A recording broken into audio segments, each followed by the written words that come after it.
Assalamualaikum warahmatullahi wabarakatuh.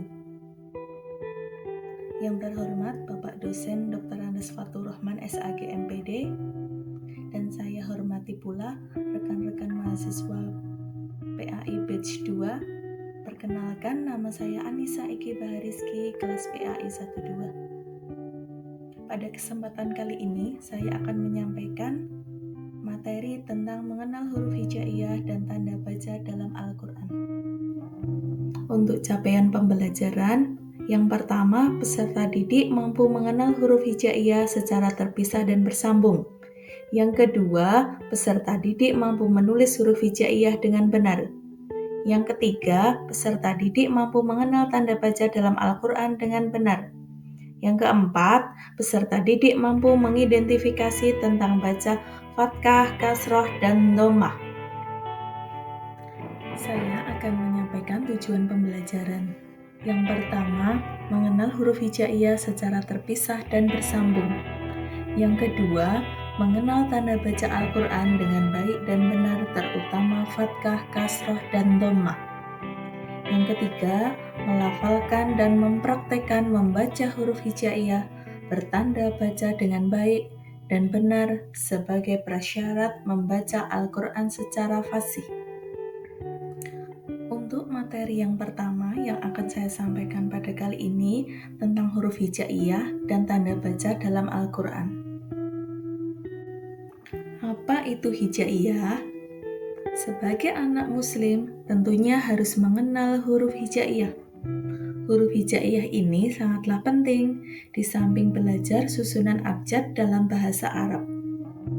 Belajar huruf hijaiyah ini merupakan sebuah bekal besar yang guna belajar Al-Quran, kitab suci agama Islam yang memang diturunkan dalam bahasa Arab.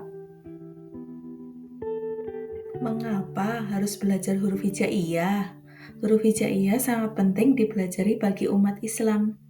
Hal ini karena huruf ini merupakan huruf dasar untuk membaca Al-Quran.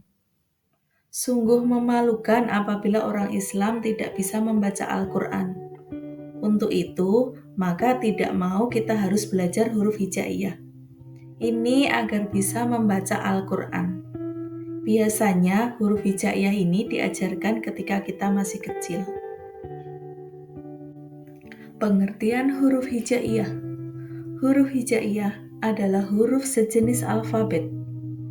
Huruf hijaiyah biasa digunakan untuk penulis dalam Al-Quran. Karena sebagai dasar penulisan Al-Quran, artinya semua umat Islam harus mengenalnya. Huruf hijaiyah adalah dasar dari pembentukan kata dan kalimat dari bahasa Arab.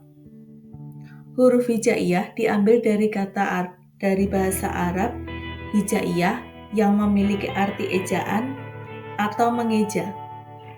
Tidak hanya digunakan dalam Al-Quran, tetapi huruf hijaiyah ini juga digunakan dalam penulisan sehari-hari dalam bahasa Arab. Untuk materi yang kedua, tanda baca Al-Quran. Yang pertama fathah, yang kedua kasroh, yang ketiga dhammah. Pengertian harokat. Menentukan panjang pendek dalam mengucapkan satu kata saat membacakan ayat Al-Quran.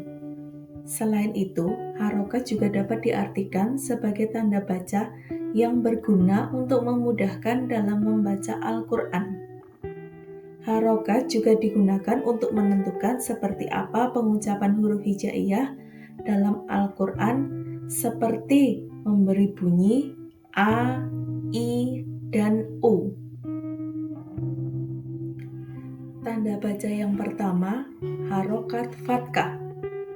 Fathah itu sendiri berarti membuka, layaknya membuka mulut saat mengucapkan A. Contohnya adalah sebagai berikut. A, ba, ta, tha. Tanda baca yang kedua, harokat kasroh. Harokat yang berbentuk layaknya garis horizontal miring kecil dan berada di bawah satu huruf hijaiyah. Harokat ini melambangkan I. Secara harfiah, kasroh bermakna melanggar. Contoh huruf hijaiyah yang berharokat kasroh adalah ji, hi, dan hi. Tanda baca yang ketiga, harokat dhammah. Salah satu harokat dari macam-macam harokat adalah dhammah. Harokat ini berbentuk seperti waw kecil dan terletak di atas satu huruf hijaiyah. Harokat dhammah melambangkan U. Contoh huruf hijaiyah yang berharokat dhammah yakni dzu, ru, zu, dan su. Kesimpulan dari materi huruf hijaiyah. Huruf hijaiyah adalah alfabet Arab dasar. Sementara harokat adalah tanda baca vokal yang digunakan bersama huruf hijaiyah untuk membantu dalam pembacaan dan pemahaman bahasa Arab.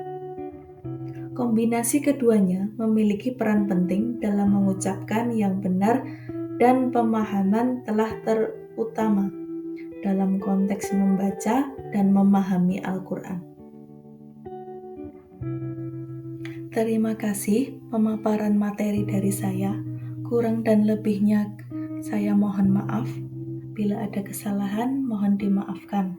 Sebelum saya tutup dengan salam, izinkan saya berpantun. Biru laut seperti kolam, ikan paus pandai menyelam. Dari lubuk hati yang paling dalam, saya tutup presentasi dengan salam. Wassalamualaikum warahmatullahi wabarakatuh.